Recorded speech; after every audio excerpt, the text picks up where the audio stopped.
भाभी टाइप्स नाम होते थे, मतलब उनको पता नहीं, वो जो ऑडियंस है देखने वाली या जो बनाने वाले हैं उनको भाभी बहुत पसंद है। तो ऐसा कुछ वो भाभी के ऊपर ही कुछ ना कुछ होते थे, भाभी, साली और पता नहीं क्या क्या इस तरह के नाम होते थे, वल्गर होते थे।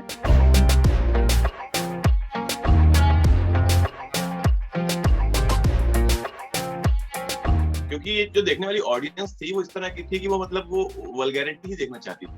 तो उस एपिसोड का नाम था नो भाभी। नो भाभी। नो भाभी कुछ विशेष लगाव रहता है भाभियों से, बनाने वालों का और देखने वालों का। उनको भाभियां बहुत पसंद रहती हैं।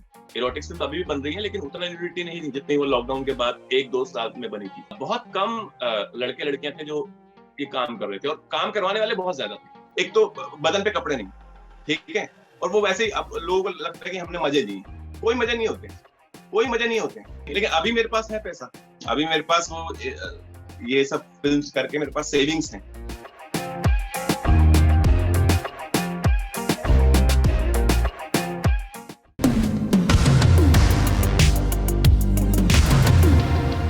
अभी आपने जिनको सुना उनका नाम है विकास सचदेवा।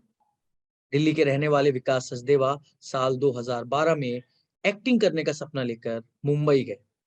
इसके बाद विकास ने कई छोटे बड़े टीवी सीरियल्स में काम किया। साल 2018 के बाद से अब तक विकास कई अडल्ट और एरोटिक वेब सीरीज में काम कर चुके हैं। विकास अब तक इतनी अडल्ट वेब सीरीज और एरोटिक वेब सीरीज में काम कर चुके हैं कि उनके साथी उन्हें सीनियर आर्टिस्ट कहते हैं। विकास ने हमसे अडल्ट और एरोटिक फिल्मों की दुनिया की कई इंटरेस्टिंग चीजें बताई हैं।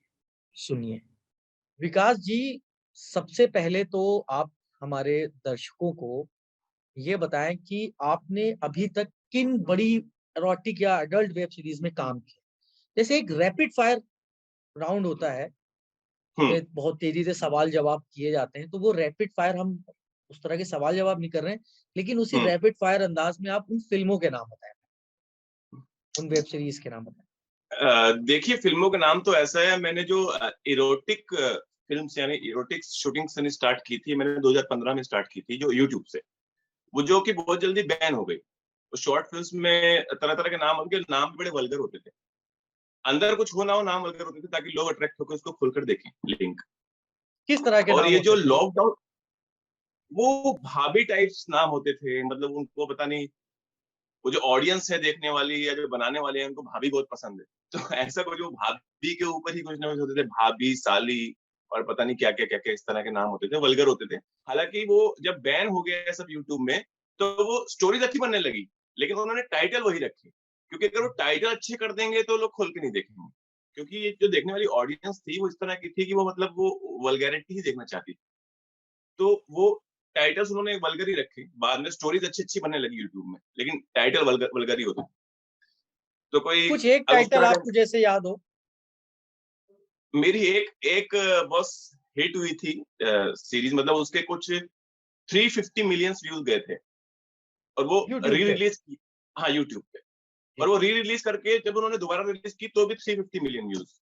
उस पे बहुत लोगों ने मीम भी बनाए थे यूट्यूब वालों ने कि ये तो बड़े बड़े स्टार की प्रोमोस पे, इतने बड़े बड़े गानों पे इतने व्यूज नहीं आते हैं, और ये ऐसी सीरीज पे, ऐसी एक स्टोरी पर इतने व्यूज आए। उस सीरीज का नाम था, मतलब सीरीज के वो एपिसोड था, तो एपिसोड का नाम था नो भाभी। नो भाभी। नो भाभी। तो ये तो इस नो तरह के भाभी, नाम। नो भाभी का क्या मतलब है? भाभियों से, जब भाभी हाँ, भाभी शब्द की बात हो रही है उनका तो कुछ विशेष लगाव रहता है भाभियों से, बनाने वालों का और देखने वालों का। उनको भाभियां बहुत पसंद रहती हैं, तो मतलब शायद बोलते हैं भौजाई भौजाई, तो पता नहीं वो कुछ तो भोजपुरी भी गई। मैं भोजपुरी बोलना नहीं जानता, लेकिन मेरे से भोजपुरी बुलवाई इस तरह की सीरीज में और इस तरह के शूट्स में। किस तरह तो की भोजपुरी, क्या मतलब, क्या शब्द कुछ आपको याद है तो आप हमें बताइए, क्योंकि आप इतने समय से इस इंडस्ट्री में हैं। आप हाँ कई, मैंने आपके कलीग से बात की है जो आपके बारे में बात करते हुए कहते हैं कि आप मोस्ट सीनियर हैं इस समय हाँ हाँ इंडस्ट्री में, हाँ हाँ मेल हाँ एक्टर्स हाँ में, हाँ हाँ हाँ एरोटिका में। तो हाँ हाँ ये सब चीजें, आप छोटी छोटी चीजें हैं जो लोग देखते आ रहे हैं। चलिए, 350 मिलियन व्यूज हैं आपने बताया है हम्म, उस पे, हाँ ठीक है। तो हाँ इतने लोगों ने देखा है, जब उसके हाँ हाँ अंदर की बात हो रही हाँ। है, तो उसके बारे में कुछ बताएं। क्या थी वो मूवी? नो भाभी का क्या मतलब है, और इस तरह की चीजें क्या है उस फिल्म में? मतलब पब्लिक वो देखो वो सीधी-सी बात है, पब्लिक न्यूडिटी देखना चाहती थी, ठीक है? और इसलिए इस तरह की सीरीज़ के बहुत व्यूज़ आ रहे थे। ये तो इसके 350 मिलियन बताए, लेकिन मोस्टली के 10 मिलियन, 20 मिलियन, 50 मिलियन, मतलब मिलियंस में तो रहते थे। तो वो मैं बहुत ज़्यादा करता गया, और मैं ऐसा एक्टर था कि मतलब मैं बहुत सारे मतलब का ट्रेन्ड एक्टर हूँ, तो मैं बहुत सारे सीन्स एक दिन में कर सकता था। तो ये जो यूट्यूब के मेकर्स थे, इन्होंने मेरे को लेके टारगेट्स पूरे करने शुरू कर दिए अपने, कि ये तो एक दिन में 30 सीन कर लेगा, 40 सीन कर लेगा। डबल-डबल शिफ्ट करता था मैं, डबल ट्रिपल शिफ्ट करता था कई बार। खड़े-खड़े सोना पड़ता था मुझे। तो इतना मैं बिज़ी हो गया था यूट्यूब में। तो लेकिन वो फिर वो जब बैन हुआ, तो धीरे-धीरे इस तरह के शूट्स पे उसमें न्यूडिटी बैन हुई यूट्यूब में। वो बैन कैसे हुई कि यूट्यूब वालों ने ऐसा किया कि अब वो आप इस तरह की कोई इरोटिक चीज़ डालते हैं यूट्यूब पे, तो वो जो पैसा है उसका, वो नहीं पहुँचता। उसको अगर एडल्ट सर्टिफ़िकेट मिल जाता है यूट्यूब की किसी भी कंटेंट को, तो जी। उसका पैसा नहीं मिलता। तो अब फ्री में तो कोई बनाएगा नहीं, ठीक है? तो उन्होंने फिर वो मतलब उतने व्यूज़ नहीं आ रहे थे, तो ये बिज़नेस धीरे-धीरे खत्म हो गया यूट्यूब का, जो इरोटिक फ़िल्म बन रही थी। वो बंद हो गई धीरे-धीरे, मतलब खत्म हो गई, ना के बराबर हो गई। होती अभी भी है, यूट्यूब के शूट्स अभी भी होते हैं, लेकिन उतना नहीं होते और उतना ज़्यादा काम नहीं है यूट्यूब में। तो उसके बाद लॉकडाउन जब हुआ, तो लॉकडाउन के बाद ये आए वेब सीरीज़ प्लेटफ़ॉर्म आया। पहले तो बड़े-बड़े प्लेटफ़ॉर्म थे, नेटफ्लिक्स और वो प्राइम और ये सब जो हम देखते हैं घरों में। तो छोटे-छोटे ऐप खुलने शुरू हुए। तो यहाँ पर इनको मौका मिल गया दिखाने का। तो यहाँ पर तो कोई सेंसर भी नहीं था। तो यहाँ पर इन्होंने वल्गैरिटी की, न्यूडिटी की, मतलब सारी हदें जिसे कहते हैं पार कर दी। और फिर कितना बड़ा बवाल हुआ आप जानते ही हैं, सब जानते हैं वो। जेल भी गए लोग, और फिर वो हाँ, तो हाँ। एक इसी से जुड़ा ये एक सवाल है कि अ, ओटीटी जो प्लेटफ़ॉर्म राइज़ हुए लॉकडाउन के वक़्त, हुँ, उसके बाद, हुँ, तो हुँ। उसमें फुल न्यूडिटी थी। उन कई वेब फुल सीरीज़ में न्यूडिटी, फुल हाँ, न्यूडिटी हाँ, थी। जी फुल, हाँ। फुल। क्योंकि तो सेंसर क्या नहीं था। हाँ। जी हाँ, यूट्यूब पर भी जब ये शॉर्ट मूवीज़ बनती थी तो उसमें सीन्स का क्या लेवल रहता था? एरोटिक सीन्स का नहीं, लेवल क्या इतनी रहता न्यूडिटी था? नहीं रहती थी, इतनी नहीं रहती थी, बट रहती थी, इतनी नहीं रहती थी। मतलब अब मैं आपको बताऊँ तो मतलब वो, मतलब अंदर के जो कपड़े होते हैं, वो रहते थे। लेकिन इसमें तो फुल न्यूड सीन्स शूट होना शुरू हो गए, क्योंकि इसमें सेंसर नहीं था। और ये कोई मतलब ऐसा इसमें ऐसा वो बोलते थे कि ये तो लोग डाउनलोड करके खुद अपने शौक से देख रहे हैं, यूट्यूब की तरह हर जगह तो आ नहीं रहा है हमारा ऐप। ये तो लोग खुद डाउनलोड करके अपने इंटरेस्ट से देख रहे हैं, तो इसमें तो हम कितना भी कुछ भी दिखा सकते हैं। तो वो चाहे वो डायलॉग में वल्गैरिटी हो, गालियाँ हो गंदी-गंदी, और मतलब वो औरत को कभी अच्छा दिखाते नहीं थे उसमें। तो पता नहीं वो हमेशा उनकी हीरोइन जो थी वो कैरेक्टरलेस ही रहती थी। हमेशा हर स्टोरी में। ऐसा कभी नहीं यूट्यूब दिखाया उन्होंने। यूट्यूब हाँ, वालों की, हाँ, हाँ, हाँ, यूट्यूब पे जो वो बनती थी। हाँ, तो इस तरह का। और जो बेचारी लड़कियाँ शूट करने आती थी, वो सीधी-सादी रहती थी। और उनसे करवाया जाता था इस तरह का काम। कुछ लड़कियाँ तो आके स्क्रिप्ट पढ़ के गुस्सा हो जाती थी। बोलती थी कि नहीं, ऐसे नहीं बोलेंगी हम, वैसे नहीं बोलेंगी, ये क्या हो रहा है? तो वो उनको कंफर्टेबल नहीं होता था। तो अब जिसकी मजबूरी है, जो शौक से आई है वो चली जाएगी, अब जिसकी मजबूरी है, जिसको घर में पैसा लेकर जाना है मेरी तरह, जिसका घर चलता है एक्टिंग से, वो तो फिर उसको पैशन दिखाना ही पड़ेगा। वो चाहे वल्गर डायलॉग हो, चाहे वो बहुत अच्छे डायलॉग, डिसेंट डायलॉग हो। उसमें तो वल्गर ही होते थे, तो वो तो करती थी बेचारी, जिनकी मजबूरी है वो तो करती करेंगी। और पेमेंट अच्छा मिलता था, सबसे बड़ी बात, और कैश मिलता था। तो ये आपने बताया कि यूट्यूब पे जब बनना बंद हुआ, फिर ये हाँ। ओटीटी प्लेटफ़ॉर्म पे राइज़ हुआ, फिर उसपे भी बहुत न्यूडिटी परोसी गई। तो हुँ, अब जो वेब सीरीज़ ओटीटी प्लेटफ़ॉर्म्स पर आ रही हैं, एडल्ट हुँ, सर्टिफ़िकेट के साथ एरोटिक हाँ। मूवीज़, तो उनमें हुँ। और पहले की मूवीज़ में क्या फ़र्क है? पहले की वेब सीरीज़ में, जो आज से 2 साल पहले बनी? अभी देखो, अभी जैसे कि मैंने वो बताया, वो केस हुआ था, एक बहुत बड़ा केस हुआ था जिससे कि कुछ लोग जेल चले गए थे। उसके बाद ये एकदम से बंद हुई। जितने भी लोग शूट कर रहे थे या हमारे साथ भी जो शूट कर रहे थे, जो जेल नहीं भी गए, तो उन्होंने डर के मारे, मतलब उनको लगा कि अब तो मतलब बैन हो गया, अब वो जेल तो कोई जाना नहीं चाहता है। तो उन सबने बंद कर दिया। तो उन सबने फिर वापस से वही लिमिट कर दी जो यूट्यूब में थी 2015 में। वो लिमिट कर दी उन्होंने। जो मतलब फ़िल्मों में, बोल्ड फ़िल्म्स में, एडल्ट फ़िल्म्स में जितना एक लिमिट तक होता है, उतना लिमिट तक अभी बन रही हैं। एरोटिक फ़िल्म अभी भी बन रही हैं, लेकिन उतना न्यूडिटी नहीं थी जितनी वो लॉकडाउन के बाद 1-2 साल में बनी थी। और इतने लोग शूट कर रहे थे, इतने लोग शूट कर रहे थे कि मतलब खाली बैठने का टाइम नहीं था। और मैं बताऊँ आपको, बहुत कम लड़के-लड़कियाँ थे जो ये काम कर रहे थे, और काम करवाने वाले बहुत ज़्यादा थे। तो वो सब के सब बिज़ी थे। सब के सब बिज़ी थे अच्छा, शूट करने में। मैंने आपके कई कलीग से बात करी है, आपके कई को-स्टार से बात करी है। तो देखिए, हुँ, मजबूरी में जिन्होंने वो उस समय कर लिया, तो ठीक है, हुँ, कोई हुँ, कोई किसी की मजबूरी रही हो तो उन्होंने किया हो किसी ने। हुँ, हुँ, हुँ, लेकिन अब जो आपके कलीग्स हैं वो ये बता रहे हैं कि अब जो वेब सीरीज़ बन रही हैं उनमें न्यूडिटी नहीं है। हम्म। एरोटिक है, लेकिन हाँ एरोटिक। अब कंटेंट पे बहुत काम किया जा रहा है। हाँ हाँ हाँ हाँ हाँ। तो क्या पहले जो बन रही थी और अब जो बन रही है वेब हाँ। सीरीज, कंटेंट हम्म। वाइज कैसे डिफरेंस है, में क्या अंतर है उसमें, न्यूडिटी के अलावा? हाँ देखिए, अब उनकी मजबूरी है, हम न्यूडिटी दिखा नहीं सकते। पहले ऐसा होता था कि पांच आधे, अगर 40 मिनट का एपिसोड है या 25 मिनट का एपिसोड है, तो सिर्फ 5 मिनट के डायलॉग होते थे और बाकी पूरे एपिसोड में वही सब होता था।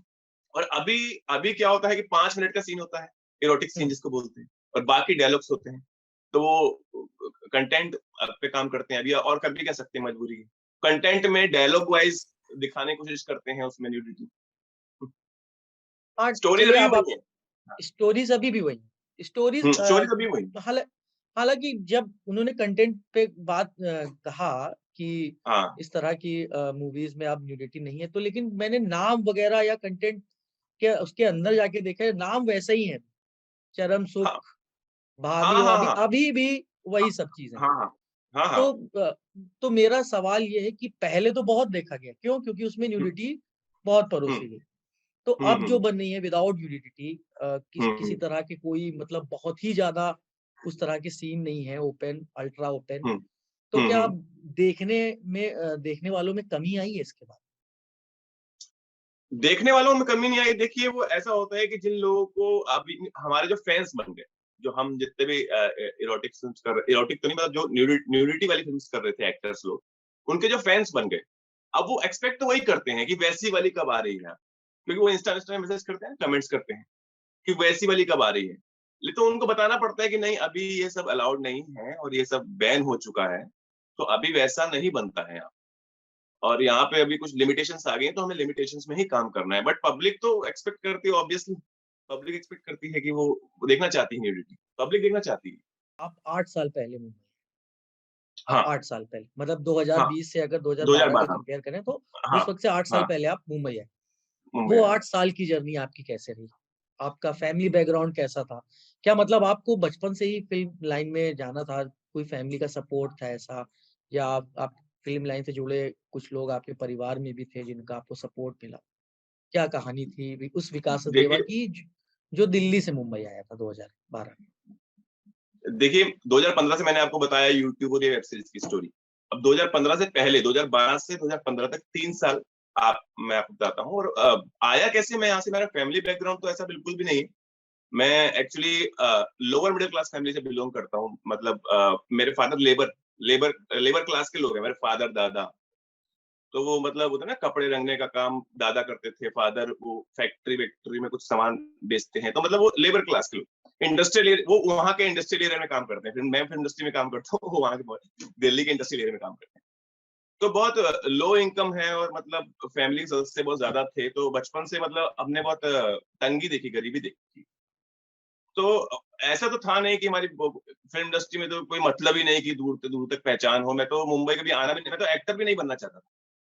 लेकिन ये था कि मैं बहुत ज्यादा ब्राइट स्टूडेंट नहीं था। मैंने बहुत अच्छी मतलब पढ़ाई में लिखाई में अच्छा नहीं था, मैं स्पोर्ट्स में किसी में नहीं था, कहीं नहीं था मैं। तो मैं घर का एक बड़ा ही मतलब बिगड़ा हुआ बच्चा था। तो मैंने जब पहली बार एक्टिंग की थी ऐसे शौक शौक में, तो वहां मेरी बड़ी तारीफ हुई। मैंने ये की थी 2003 में। तो वहां पर मेरी तारीफ हुई, तो मैं बड़ा शौक हुआ कि मतलब मैं कहीं भी अच्छा नहीं और मैं एक्टिंग में इतना अच्छा कैसे हो गया। मतलब सबने बहुत तारीफ की, वो बहुत टैलेंटेड एक्टर है, बहुत अच्छा एक्टर है, और वो पूरी भीड़ तारीफ कर रही, फैन हो गए थे मैं। तो मैंने कहा ये एक काम मैं कर सकता हूँ। तो मैं अब मुंबई आने की तो हिम्मत नहीं, हालांकि सपना तो फिल्म एक्टर बनने का देखा था मैंने बचपन से, हीरो बनने का सपना देखा था। लेकिन मैच्योर हो गया तो फिर मैंने अपने शीशे में शक्ल भी देखी, कि मेरी शक्ल, मेरे को ऐसा लगा कि हीरो जैसी नहीं है मेरी शक्ल। तो फिर मैंने सोचा, मतलब लॉन्ग टाइम के लिए सोचा था कि मैं, वो एक पंजाब केसरी न्यूज़पेपर आता था, उसमें एक शिवा करके एक्टर थे जो छोटे छोटे करेक्टर करते थे, वो गुंडे का करेक्टर करते थे। तो मैं सोचा था ये गुंडा उंडा ही बन जाऊं मैं फिल्मों में, कभी फ्यूचर में जाके गुंडा बनने का मौका मिल जाए मुझे। तो मैं क्या वो आपको उस समय ये लगता था कि फिल्मों में हीरो बनना मुश्किल है और गुंडा बनना आसान है? क्या आपको ऐसा हाँ। लगता था? नहीं क्या, वो जब मैं थोड़ा बड़ा हुआ, मैं बचपन में तो इंसान सुपरमैन क्या? बनने की भी सोचता है ना।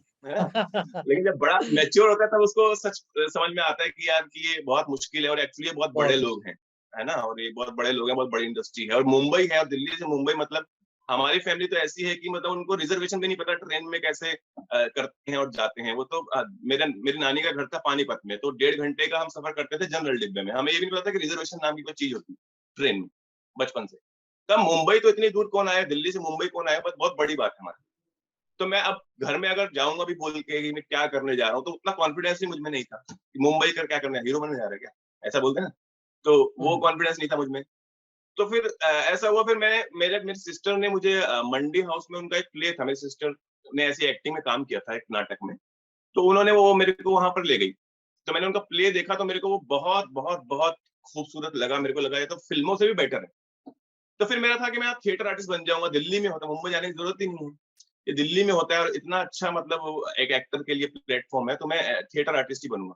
लेकिन फिर वो मेरी जो 3 साल जर्नी रही थिएटर आर्टिस्ट बनने की, मैंने बहुत स्ट्रगल किया उसमें भी। तो लेकिन वो एक फैमिली रिस्पॉन्सिबिलिटी मेरे ऊपर थी, तो थिएटर में पैसे नहीं मिलते हैं। तो पैसे नहीं मिलते हैं थिएटर में, तो मैं नुक्कड़ नाटक करता था, क्योंकि नुक्कड़ नाटक में पैसे मिलते थे।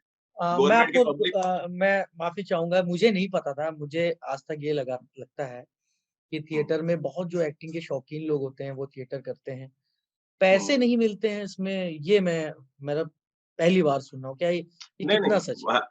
वहाँ पैसे नहीं मिलते, मतलब वहाँ पैसे देकर करना पड़ेगा। जो बड़े बड़े ग्रुप्स हैं वो तो पैसे पैसे वहां पर देने पड़ते हैं आपको। वो आपको फ्री अच्छा। में क्यों सिखाएंगे, वो आपको फ्री में क्यों सिखाएंगे। कुछ थिएटर ऐसे हैं, जैसे मैंने सुना गुजराती थिएटर में पैसे हैं, वो बहुत बड़े बड़े एक्टर कॉमेडी प्ले करते हैं तो उसकी टिकट बिकती है। बट दिल्ली में नहीं, नहीं पैसे, बिल्कुल भी पैसे नहीं। आप बड़े बड़े स्टार्स के भी आपने इंटरव्यू देखे होंगे, तो क्या बोलते हैं कि मतलब वो बिस्किट खा के उन्होंने टाइम निकाला, कुछ करके टाइम। पैसे नहीं है थिएटर में, बिल्कुल पैसे नहीं। वो थिएटर कर लेते हैं वो लोग भी। बहुत सारे बड़े बड़े एक्टर मुंबई नहीं आना चाहते हैं, लेकिन उनको वहां पे कुछ काम ही नहीं है, मजबूरी में आना पड़ता है मुंबई। कि मतलब अभी पैसे कमाने, एक एक्टर है उसको पैसे कमाने हैं, तो मुंबई उसको आना ही पड़ेगा। अगर आना वो है। एक्टर है, तो एक्टर के अलावा कोई और काम कर सकता है तो ठीक है, वो कहीं भी करे। लेकिन एक्टिंग करनी है तो आपको मुंबई आना ही पड़ेगा। मैं क्या सोचता था कि जैसे दिल्ली में इंटरव्यू होते हैं, वैसे ऑडिशन होते होंगे कि गए तो सेलेक्ट हो जाएंगे, अच्छे एक्टर सेलेक्ट हो जाएंगे, अच्छे एक्टर नहीं है तो फिर नहीं होंगे, फिर दोबारा ट्राई करो। तो बट वहां ऐसा था नहीं, क्योंकि वो ऑडिशंस तो होते थे, लेकिन वो ऑडिशन आपने दिया। मैंने जब पहला ऑडिशन दिया था, तो मैंने अपने दोस्त कृष्ण कृष्णा नाम है उनका, उसको कॉल किया। मैंने कहा ऑडिशन दे दिया, अभी कुछ बताएंगे अभी कि मेरा हुआ या नहीं हुआ। खैर तो वो हंसने लगा, कह रहा है ऐसे नहीं होता, कह रहा है दे दिया घर आ जा। तो मैंने कहा, फिर कह रहा है देता रहे, ऑडिशन देता रहे, बस होना होगा हो जाएगा। तो मैंने कहा यार, वो फिर ऑडिशन देता रहा, मैं रोज ऑडिशन देता रहा, 1 दिन 2 दिन 10 दिन, 1 महीना हो गया, तो कोई काम नहीं मिला। तो अब पैसा खर्चा हो रहा था, ठीक है, पैसा खर्चा हो रहा, मुंबई तो इतना महंगा शहर, रेंट पे करना, खाना खाना। तो फिर वो 1.5 महीने बाद मेरे पास एक कॉल आया। सागर आर्ट का एक प्रोडक्शन था, वहां से कॉल आया कि आपका 2 दिन का शूट है बड़ोदरा में, पर आप करोगे? तो मैंने कहा हाँ, क्यों नहीं करेंगे। खुश हो गया, बहुत ज्यादा खुश हो गया। तो उन्होंने मेरे को फिर बोला ठीक है, आपको डेट बता दी मेरे को। फिर ट्रेन की टिकट भेजी उन्होंने, बड़ोदरा से वो ट्रेन में गया मैं शूट करने के लिए। तो वहां पर जब उन्होंने मेरी एक्टिंग देखी तो मैं घर आ गया। तो वो जो कास्टिंग वाला था उसने बोला कि तुम्हारी एक्टिंग बहुत अच्छी है और तुम बहुत अच्छे आर्टिस्ट हो, तो हम तुमको एक बहुत बड़ा रोल दे रहे हैं, डबल रोल दे रहे हैं। एक कॉन्सेप्ट है, वो सीरियल का नाम मैं आपको बता देता हूँ, बट सीरियल का नाम था जय जय जय बजरंगबली। तो उसने किस बोला कि चैनल आपको पे आता बड़ा, था वो? ये सहारा वन पे आता था। सहारा वन। हाँ। और वो, अब उसने बोला मुझे कि मतलब वो किया मैंने, तो उसके बाद वो किया मैंने, उसके बाद फिर मैं आ गया घर पे। बहुत अच्छा, बहुत मतलब बहुत बड़ा रोल था, बहुत बड़ा रोल था। और मतलब सुबह वो भी डबल, मैंने आपको बताया, डबल डबल शिफ्ट होने लगी मेरी, क्योंकि डबल रोल था। डायरेक्टर चेंज होता, पूरी यूनिट चेंज हो जाती थी, बट ओह। मैं रहता था क्योंकि मेरा डबल रोल था। तो वो दिन में शूटिंग, रात में शूटिंग, फिर अगले दिन पूरा दिन शूटिंग, मतलब 36-36 घंटे शूट चल रहा था मैं, तो सारे सीन। और पहली बार इतना बड़ा रोल। तो वो नेगेटिव भी था, पॉजिटिव भी था पूरी स्टोरी में। एंड में तो हनुमान जी आते हैं और वो क्लाइमेक्स में आते हैं। बाकी पूरी स्टोरी वो बहुत लंबी स्टोरी थी, कुछ होगी 5-6 दिन की स्टोरी होगी। अच्छा। तो हाँ, 5-6 एपिसोड मतलब। तो फिर अब मेरे फादर ने, जब मैं मुंबई आया था, फादर ने बोला था, फादर को तो ऐसा लगा था कि हाँ मुंबई में ऐसे तो काम मिलता नहीं है, तो पागल है, जा रहा है। तो उन्होंने मेरे को बोला था कि ठीक है तू जा रहा है, तेरा मन है जाने का, तो मायूस होकर मत आना। ठीक है, तो मैंने कहा ठीक है, मायूस होकर। मैं कह रहा होता तो ठीक है, नहीं होता तो अच्छी बात है, आ जाना वापस। लेकिन आया और मुझे काम मिल गया 1.5 महीने में। और वो इतना बड़ा सीरियल, मतलब हमारे लिए तो बड़ा ही है, और मेरे फादर के लिए तो बहुत बड़ा है। जैसे मैंने बताया कि वो लेबर क्लास के हैं, तो वो जब वो टीवी पर वो टेलीकास्ट हुआ, तो मेरे रिलेटिव्स बता रहे थे कि फादर टीवी के एकदम बिल्कुल नजदीक में बैठ के क्लैप कर रहे थे, उनकी आंखों में आंसू आ रहे थे, उनको विश्वास नहीं हो रहा था कि मेरा बेटा टीवी पे आ गया। तो वो सब और सारे रिलेटिव्स रिश्तेदारों में भी हंगामा हो गया था, क्योंकि और ये वो सहारा वन पे ऐसा था कि वो मेरा डबल रोल था, तो वो उसका प्रोमो चलता था। उसका अच्छा जी। प्रोमो चलता था और नीचे दिलीप कुमार की फिल्म का प्रोमो चलता था, जो कि संडे को या सैटरडे को आनी होती थी, राम और श्याम का। तो उनका भी डबल रोल था। तो वो, और जब उनकी फिल्म चल रही होती थी राम और श्याम, तो मेरे सीरियल का प्रोमो चलता था डबल रोल वाला। तो वो देख के मेरे को लगा यार वाह! ये तो बहुत बड़ी बात है मेरे लिए। मतलब मेरे में एक ही स्क्रीन पे, मतलब वहाँ पर नीचे दिलीप साहब और मैं, और दिलीप साहब तो मैं नीचे, दिलीप साहब ऊपर तो तो मैं नीचे। आपने उसके बाद कितने शोज में काम किया है, उसके टीवी बाद फिर मुझे सीरियल्स में? कंटिन्यू, हाँ, उसके बाद मुझे कंटिन्यू तो नहीं, लेकिन काम मिलना शुरू हो गया थोड़ा-थोड़ा करके, 1 सीरियल, 2 सीरियल, 3 सीरियल, महीने में 4 दिन, 5 दिन, 6 दिन। अब बालाजी के फिर मेरे को ऐसे कास्टिंग के थ्रू बालाजी में मैं घुस गया।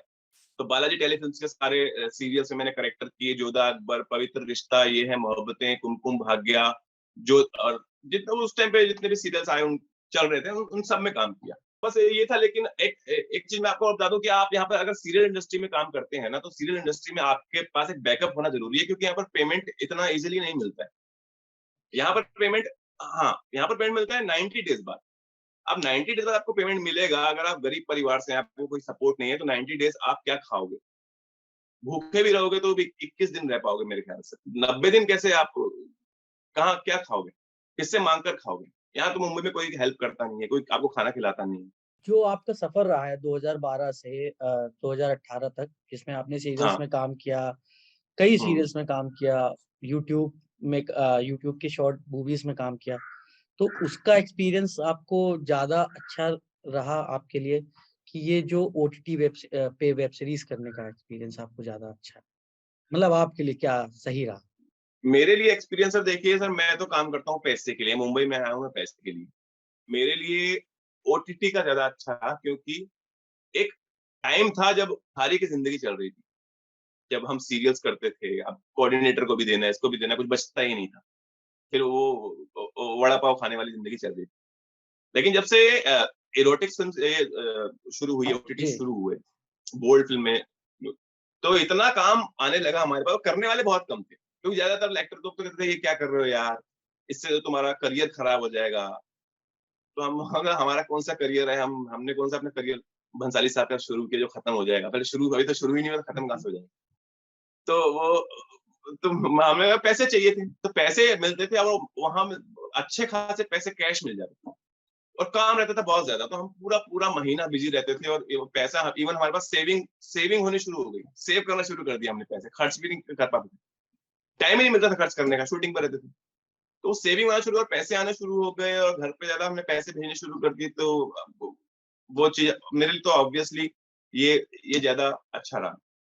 2018, भंसाली साहब का आपने 19, नाम लिया, 2019, हाँ, हाँ। तो आप आपको क्या लगता है कि बंसाली साहब के साथ काम करना आपके लिए कैसा रहेगा, या कैसे मौका मिलेगा आपको?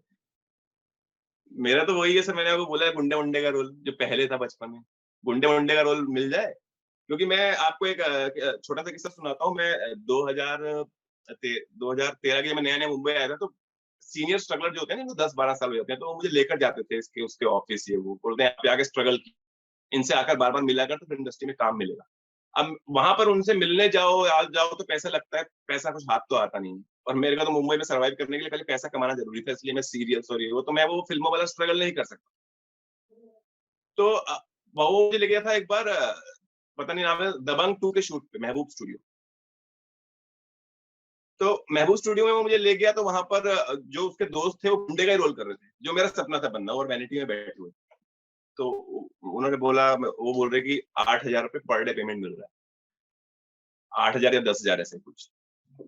तो रोल कितना है? सलमान सर आएँगे और मुक्का मारेंगे, ठीक है? और वो शूट पे कितने दिन से बैठे हैं? कुछ 8 दिन से। तो कह रहे हैं कि अच्छा है, सलमान सर का शूटिंग करने का मूड नहीं है अभी, 8 दिन के 80,000 बन चुके हैं, और हुँ। 2-4 दिन सलमान सर मुक्का नहीं मारेंगे, तो 1 लाख से ऊपर हमारा अमाउंट हो जाएगा। तो मैंने कहा यार ये बहुत बढ़िया है, ये करना है मुझे, ये मेरा सपना है कि मतलब एक एक एक कोई भी मेरे को किसी का भी मुक्का पड़वा दो मेरे को, ज़रूरी नहीं है कि सलमान सर मारें, कोई छोटा-मोटा हीरो ही मारेगा चलेगा। तो तो यानी कि लेकिन वो सलमान मुक्का खान था का कि 1 मुक्का लाख भी रुपए बहुत मुझे, महँगा है। हाँ, 10 दिन मैं सेट पे बैठ के खाऊँ, हाँ, भजिया गरम-गरम आए मेरे पास और खाना आए एक से एक नंबर, और वैनिटी मिले, एसी मिले, सब कुछ मिले, और मैं 10 दिन बैठ के उधर खाऊँ-पीऊँ और 10 दिन बाद मुझे एक मुक्का पड़े और मेरे को 1 लाख रुपए मिल जाए। तो वो मेरा सपना है अभी। चाहे भंसाली साहब हो या कोई भी हो, मुक्का खाना मेरा सपना है। तो कोई भी बड़ा डायरेक्टर अगर मेरे को सुन रहा हो तो मेरे को एक मुक्का पड़वा दे बस, और 1 लाख रुपए दे दे। आपने बताया कि आप मिडिल क्लास फैमिली से हैं, हुँ, तो आपके पापा ने आपको टीवी पे पहली बार तब देखा था, अ, जब भी, तो उनकी आँखों से आँसू आने लगे और आप किसी पौराणिक धारावाहिक में आपने काम किया था। तो उसके बाद जो आपने कुछ सालों बाद इतना बड़ा स्विच लिया, पौराणिक हाँ, धारावाहिकों से काम करके आप एरोटिक मूवीज़ में काम करने लगे। तो हुँ। उसका असर आपकी फैमिली पर क्या है? मतलब उस चीज़ को फैमिली ने कैसे एक्सेप्ट किया या आपने कैसे उनको कन्विंस किया? देखिए क्योंकि सर, मैं मैं अ मैंने देखा है ना कि भले आपके कई कलीग्स भी कह चुके हैं कि और ये एक आर्ट है, एरोटिक हुँ, मूवी में काम, हुँ, लेकिन ये सबको समझाया नहीं जा सकता है, हाँ, कई लोगों का ये कहना है। फैमिली हुँ। को कैसे आपने मतलब समझाया, बुझाया या उनको कैसे बताया, ये चीज़ें आपने कैसे मैनेज की? देखिए सर, मेरी फैमिली वाले बहुत सिंपल लोग हैं। वो उनको तो बोलते हैं ना, मुल्ला की जोड़ मस्जिद तक। उनको तो जो उनका काम है, उसके अलावा उनको किसी चीज़ से मतलब नहीं है। उनको इतना पता है कि इनका बेटा मुंबई में रह रहा है, उसको सर्वाइव करना है और वो स्ट्रगल कर रहा है, जो भी कर रहा है, जो उसको करना है, जो उसको पसंद है वो कर रहा है। लेकिन वो ऐसा हुआ था कि मेरे घरवालों ने कभी देखा ही नहीं मुझे, क्योंकि उस तरह की चीज़ें देखते ही नहीं। लेकिन बहुत सारे जलने वाले लोग होते हैं ना रिलेटिव से वो, तो वो लोगों ने वो मेरे को तो बोला कि मेरे बहुत बड़े फैन हैं। लेकिन उन्होंने किसी तरह से मेरे घरवालों तक ये मैसेज पहुँचाया कि आपका बेटा इस तरह की फ़िल्में कर रहा है, एडल्ट फ़िल्म्स कर रहा है, ये वो। तो मेरे फ़ादर ने सिर्फ़ मुझे इतना पूछा था कि गलत काम क्यों कर रहे हो? तो मैंने कहा, वो जब केस-वेस हो गया था वो सब उसके बाद, ये चीज़ तो मैंने आपके उनको बोला फादर था। ने आपके आँखों में आँख डाल के पूछी थी, सामने पूछी थी कि मोबाइल पे बात हुई थी? ये जो आपके फादर ने पूछा था आपसे हाँ, जब आँखों उनको के पता सामने मैं चला? दिल्ली गया था। दिल्ली गया जी। था मैं, दिल्ली गया। तो उन्होंने बोला था कि गलत काम क्यों कर रहे हो? तो मैंने उनको वही बोला, मैंने कहा हमें तो पता ही नहीं था, सब कर रहे थे वहाँ पे, हमें पता ही नहीं था। अभी जब लोगों को जेल-वेल हुई तब हमें पता चला है कि ये इल्लीगल है, इंडिया में बैन है, इंडिया में नहीं इस तरह का शूट हो सकता है। तो मेरे डैडी बोले भई ये कोई इसमें क्या बात है, तो गलत ही है। ऐसे उन्होंने ऐसा बोला। तो वो भी चाहते हैं अच्छा काम करो, ऑब्वियसली मेरी सिस्टर ने ही बोला कि अच्छा काम करो। वो तो चाहते हैं ना कि हमारा बेटा अच्छा काम करे, लेकिन अब मजबूरी में हमें क्या-क्या करना पड़ता है पैसे के लिए, वो तो अब हमको सर्वाइव करना है मुंबई में। और पैसा कमाना है। एक एज है तो पैसा भी कमाना है, हमको सेटल भी होना है, फैमिली बनानी है। वो सब चीज़ें रिस्पॉन्सिबिलिटी है हमारे ऊपर। तो अब हमको करना पड़ता है। ट्राई तो करते हैं अच्छी जगह पे, ऐसा नहीं है, ट्राई अभी भी करते हैं। अब मैंने जैसे क्या आपको बताया ना कि वो फ़िल्म, हाँ, फ़िल्म इंडस्ट्री में काम करने के लिए तो वो मिलने जाओ और वो सब बहुत झंझट है। आप शादीशुदा हैं, नहीं, मैं शादीशुदा नहीं हूँ। मैंने आपको बोला ना, फैमिली बनानी है अभी। फैमिली बनानी है। हाँ, तो आपने बताया कि कुछ जलने वाले लोगों ने अब हाँ। लेकिन अब फैमिली को आपके काम से, आपके से कोई प्रॉब्लम नहीं। हाँ, वो कह रहे हैं कि अगर प्रॉब गलत नहीं, उनका भी वही है कि अगर गलत नहीं, गैर कानूनी नहीं है, गलत नहीं है, तुम कहीं फँसना मत। उनका मतलब फैमिली वालों को तो ये केयर ही करते हैं ना वो। तो तुम कहीं फँस मत जाना, बस उनका यही है कि कहीं फँस मत जाना, कहीं जेल-वेल मत चले जाना, ऐसा कोई काम मत करना, गलत काम मत करना। अगर वो लीगल है तो फिर क्या प्रॉब्लम है? फिर तो मेरी फैमिली वाले भी सपोर्ट करेंगे मुझे, अगर एक ये लीगल है। जी हाँ, एक चीज़ ये देखी गई है विकास जी कि हुँ, जो फीमेल एक्टर है जो काम कर रही हैं ओटीटी सिनेमा में, बोल्ड मूवीज़ कर रही हैं, एरोटिक मूवीज़ कर रही हुँ, हैं। हुँ, उनके हुँ, सोशल मीडिया पे बहुत अच्छे फॉलोवर्स भी हैं, सब कुछ है, हुँ। बहुत लंबी फैन फॉलोइंग है। लेकिन अगर वो कोई पोस्ट डालती हैं या कुछ भी फ़ोटो डालती हैं, तो उसपे कमेंट करने वाले बहुत घटिया कमेंट्स करते हैं। मतलब बहुत घटिया उनका करते हैं। हाँ। उनका कहने का मतलब, उनका सोचने का मतलब ये रहता है कि हुँ, अगर वो इस टाइप की फ़िल्म्स कर रही हैं, हुँ। एक्ट्रेस हैं, तो उनके कैरेक्टर को लेकर बहुत उल्टा-सीधा बोलते हैं। तो लड़कों को क्या बोला जाता है, जो मेल एक्टर हैं, जैसे आप भी बढ़िया एक्टिंग कर रहे हैं, उसमें काम कर रहे हैं, तो आपको देखिए, लेकर भी है कि बोला क्या जाता है, देखिए वो उस लड़की का कैरेक्टर ठीक नहीं है, ये आप नॉर्मल पब्लिक की बात बोल रहे हैं कि वो ऐसा समझती है। लेकिन मैं हाँ, आपको सच बताऊँ, जो उनको काम करने वाले प्रोड्यूसर, डायरेक्टर जो हैं, वो भी ऐसा ही सोचते हैं कि इनका कैरेक्टर ठीक नहीं है। जो उनसे वही काम करवा रहे हैं और बाद में उन्हीं को देख कर कहते हैं देखो उसने क्या किया। खुद ही वो बोलते हैं कि देखो उसने क्या किया। ऐसी मेंटालिटी खुद वहाँ के प्रोड्यूसर डायरेक्टर्स की भी होती है, उन लड़कियों को नहीं, लेके। नहीं, वो मजबूर ए होते हैं। एक काम को लेकर अगर किसी ने कुछ गलत तरीके से जो प्रोड्यूसर डायरेक्टर ने समझाया, अगर वो चीज नहीं हुई तो वो उस तरह से वो डांटते हैं, कहते हैं प्रोड्यूसर डायरेक्टर कि उनके कैरेक्टर को लेकर भी सवाल उठाते करेक्टर को देखो, उनके मुंह पे तो कोई नहीं बोलता है, हैं। जी। लेकिन पीछे से बोला जाता है उनके करेक्टर के बारे में। पीछे से जब वो नहीं होती है वहां पे, मतलब उनकी एब्सेंस में बोला जाता है। डायरेक्टर प्रोड्यूसर सब ऐसा बोलते हैं। और लड़कों का ऐसा होता है कि लड़कों के बारे में ऐसा सोचते हैं कि तुमको तो फ्री के मजे मिल रहे हैं। अब हालांकि उनको भी पता है कि उसमें कुछ मजे नहीं। ये सर मैं आपको बताऊं, ये सबसे ज्यादा डिफिकल्ट शूट होता है। फिल्मों सीरियल की बात छोड़ दो, ये बहुत डिफिकल्ट होता है सर। लड़के लड़की वो एक चीज करते करते करते 12 घंटे 15 घंटे सर हर जगह से पसीना निकल आता है। इतनी बड़ी बड़ी लाइट्स के बीच में, इतने सारी चीजों के बीच में, इतने लोगों के सामने वो एक एक्ट कर रहे हैं। एक्ट, वो सिर्फ एक्ट होता है वहां पे। और बहुत डिफिकल्ट है सर, ये बहुत डिफिकल्ट है। और वो हालत बुरी कर देते हैं क्योंकि लो बजट होता है। अब उनको ज्यादा से ज्यादा काम चाहिए कम से कम पैसों में। कंटिन्यू कंटिन्यू एक ही चीज। एक तो बदन पे कपड़े नहीं, ठीक है। और वो वैसे ही, अब लोगों को लगता है कि हमने मजे लिए। कोई मजे नहीं होते, कोई मजे नहीं होते। वहां पर हालत खराब होती है। हालत, एक फैक्ट्री जिसको बोलते हैं ना, इंडस्ट्री है, इंडस्ट्री है वहां पे। फैक्ट्री की तरह काम होता है। हालत खराब होती है।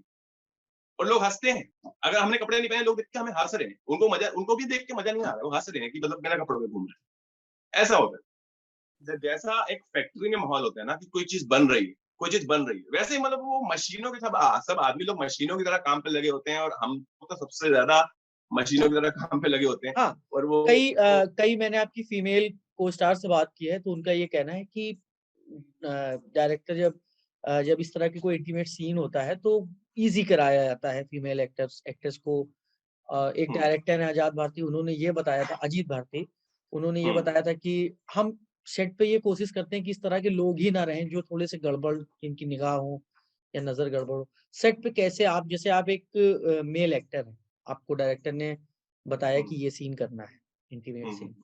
तो आपकी जो को स्टार है फीमेल, उसको आप कैसे इजी फील करवाते हाँ, उससे बात करते हैं। मेरा तो यही तरीका है, बात करता हूँ, हाय हेलो करता हूँ, स्माइल स्माइल में करता हूँ ज्यादा से, मतलब कम से कम तो स्माइल करता हूँ, ज्यादा से ज्यादा बात कर लेता हूँ। तो लेकिन मेरे ऐसा कुछ नहीं, मैं तो यही एक्सपेक्ट करता हूँ कि जैसे मैं प्रोफेशनल हूँ, सामने वाली लड़की प्रोफेशनल रहे और वो भी परफॉर्म करे, मैं भी परफॉर्म करूँ। वो तो पहले शॉट पे ही देखा जाता है। पहले शॉट पे पता चलता है कि वो लड़की कितनी कंफर्टेबल है और मैं कितना कंफर्टेबल हूँ, हम दोनों कैसे एक दूसरे का कंफर्टेबल है। लेकिन मेरे को ऐसी प्रॉब्लम नहीं आई। और जो लड़कियां थी वो सब अच्छी थी, प्रोफेशनल थी इस मामले में। वो मतलब इस तरह से उनको इजी फील कराने की जरूरत नहीं पड़ी, कुछ स्पेशल नहीं करना पड़ा उनको, कोई वर्कशॉप नहीं देनी पड़ी करने की। तो वो अच्छी थी, मतलब वो सब अच्छा हो गया। मतलब वो एक ही चीज तो करनी हो, एक ही हैं? तरह की एक्टिंग करनी पड़ी। हाँ, एक एक्ट्रेस से मैंने ऑफ द रिकॉर्ड पूछा था कि क्या कभी ऐसा हुआ है कि सेट पर इंटीमेट सीन शूट हो रहा हो और हम्म, आपका किसी ने आपसे बदतमीजी करी हो सेट पे कि भाई ये हम्म। तो इस तरह के सीन कर रही है तो इससे आसानी से बदतमीजी कर सकते हैं, या कभी कोई स्टार सीन करते करते बहुत ज्यादा मतलब उसमें इन्वॉल्व हो गया हो या गलत फायदा उठाने की कोशिश, तो एक आध लोगों के साथ इस तरह के किस्से हुए हैं, तो क्या ऐसा नहीं, बहुत होता हुए, है? बहुत हुए। वो दूसरे एक्टर इन्वॉल्व हो जाते थे, वो ऑब्वियसली सब। अब वो आर्टिस्ट जो आती थी उसमें सब ट्राई मारते थे, डायरेक्टर से लेके अपना को एक्टर तक सब ट्राई मारते हैं। अब वो लड़की के ऊपर है। अब अगर वो मना करेगी तो कैसे कोई कुछ कर सकता है। वो ऐसा कुछ नहीं। लेकिन कुछ लड़कियों ने बाद में रेप केस लगाया, सबके साथ था भी नहीं। मेरे कुछ दोस्तों, मैं नाम नहीं लूंगा, रेप केस तक कर दिया। लेकिन ऐसा कुछ हुआ नहीं था, कुछ नहीं हुआ था। वो लड़की अपनी मर्जी से करके गई थी, जो भी सीन करके गई थी। और ऐसा रेप जैसा तो कुछ भी नहीं हुआ था। तो ऐसा भी होता है, लेकिन वो ऐसा लड़कियों के साथ कोई जबरदस्ती नहीं कर सकता। यहाँ पे इतना तो है, कोई जबरदस्ती नहीं कर सकता है। हाँ अच्छा, वो जो स्टार्स आ रहे हैं, आप तो बहुत पहले से हैं, लेकिन कोई हम्म, नए चेहरे जब वो आ रहे हैं ओटीटी सिनेमा में, अडल्ट एरोटिक वाली हम्म, वेब सीरीज में, वो हम्म। कहाँ से आते हैं? बेसिकली ज्यादातर जो उनकी तादाद है वो कहाँ की है? मतलब मतलब किस किस, प्लेस से? हाँ, किस प्लेस से आ रहे हैं, या पर्टिकुलर सीरियल्स में काम करने वाले हैं, या इस जगह के लोग आ रहे हैं, क्या क्या है उसमें? देखिए ऐसा है कि वो जो जितने भी लोग आते हैं सब अलग अलग जगह से आते हैं। ऐसा कुछ नहीं है कि किसी पर्टिकुलर जगह से आ रहे हैं, टीवी सीरियल वाले आ रहे हैं। टीवी सीरियल वाला तो कोई नहीं देखा मैंने, नहीं कोई नहीं देखा। मोस्टली लोग जो आते हैं वो, अब देखिए, अब ऐसे ऐसे मुंबई में ऐसे लोग बहुत आते हैं जो उनको बिल्कुल भी एक्टिंग नहीं आती है, उनको सिर्फ लगता है कि मैं दिखने में अच्छा हूँ, मेरी बॉडी अच्छी है, मेरे पास सिक्स पैक एब्स है, तो मुझे काम मिल जाएगा। ऐसे लोगों को कहीं काम नहीं मिलता है। तो वो अगर उनको काम मिल भी जाता है वो टीवी सीरियल में कोऑर्डिनेटर के थ्रू, तो वहां पर उनको एक बार बुलाया जाता है, दोबारा नहीं बुलाया जाता, क्योंकि वहां पर भी टीवी सीरियल में भी चाहिए कि फटाफट जो सीन निकाल कर दे, ऐसा रहता है। वो भी उसी को काम देते हैं जिसको एक्टिंग आती है। अब ये ऐसा प्लेटफॉर्म था ना कि इसमें कुछ एक्टिंग, वैसी एक्टिंग की जरूरत नहीं थी, कुछ डायलॉग्स नहीं बोल, ज्यादा नहीं बोलने हैं, कुछ नहीं करना, सिर्फ उनको एरोटिक बोल्ड न्यू सीन करने वाला चाहिए था। तो ऐसे बहुत सारे लोग आए जिनको कोई कभी कोई काम नहीं मिला था, जिनको उनको पैसा भी अच्छा मिल रहा था, ठीक है। तो ऐसे बहुत लोग आए, ऐसे लड़के लड़कियां बहुत, मतलब मैक्सिमम ऐसे लड़के लड़कियां हैं, मैक्सिमम। एक दो लोग ही हैं जो हम मतलब अब जैसे शेक्सपियर है तो उसने बहुत सारी एड्स की हैं बड़े बड़े स्टार्स के साथ, मैं सीरियल से आया, और यूट्यूब यूट्यूब तो खैर किया था बीच में। तो बाकी तो जो जितने भी थे उन्होंने कभी कोई काम नहीं किया, और शायद इसके बाद भी पता नहीं करेंगे नहीं करेंगे, मुझे नहीं पता, बट उनको और मुश्किल है काम मिलना, क्योंकि एक्टर लोगों को काम नहीं मिलता, जो एक्टर नहीं है उनको कहाँ से काम मिलेगा यहाँ। एक एक्टर इतने अच्छे एक्टर को स्ट्रगल करना पड़ता है सीरियल्स एक में, आ, फिल्म में। एक आखिरी सवाल आपसे विकास जी, हम्म। इसकी टेक्निकलिटीज के बारे में बताइए। शूट्स, ये सीन्स कितनी तरह के होते हैं, ये semi nude scene, nude scene, या इस तरह की चीजें, क्या टेक्निकलिटीज क्या है, कैसे शूट किया जाता है, क्या कुछ ये कुछ इफेक्ट्स के कमाल होते हैं? नहीं, कुछ इफेक्ट नहीं होता, कुछ टेक्निकल भी नहीं होता, इनको बस क्या चाहिए, कैमरा लगा देते हैं, कैमरा लगा देते हैं, जो भी स्क्रिप्ट है 2 4 5 मिनट में बोलो, खत्म करो, काम शुरू करो, उनका ऐसा रहता है।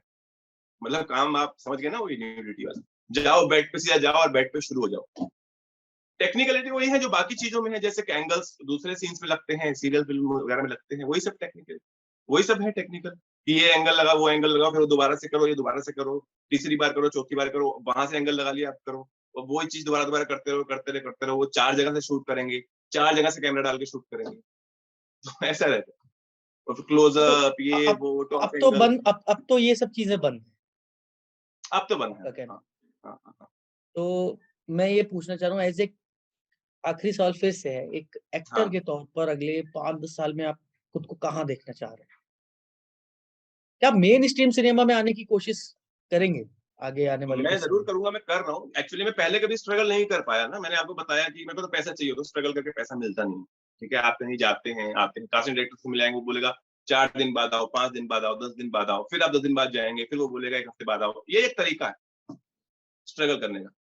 तो वो मैं नहीं कर पाया कभी, क्योंकि मेरे पास पैसे नहीं थे कभी वो सब करने के। मेरे को पैसा चाहिए था, तो मैंने सीरियल में काम किया, यूट्यूब में काम किया, फिर ये न्यूड फिल्म में काम किया, जो भी न्यूज चैनल्स में काम किया, तो वो मौका मिला नहीं। लेकिन अभी मेरे पास है पैसा, अभी मेरे पास वो ये सब फिल्म्स करके मेरे पास सेविंग्स हैं, कम से कम इतना तो है। तो अभी मैं कर पा रहा हूँ, मैं कर रहा हूँ, अभी भी ट्राई कर रहा हूँ। और मैंने जैसे आपको बताया, वो मुक्का मारने वाला सीन चाहिए एक बार बस, हम्म। मुक्का मारने वाला कोई सीन दे दे तो मुक्का खाने के लिए मैं तैयार बैठा हूँ। इसलिए हम तो दुआ ये करेंगे कि आपको मुक्का खाने हाँ, से जल्दी अच्छा पड़े। मुक्का मारने वाला सीन मिले हाँ, बहुत जल्द। आ, हाँ। तो हमसे बात करने के लिए विकास, आपने इतना टाइम निकाला, बहुत बहुत शुक्रिया।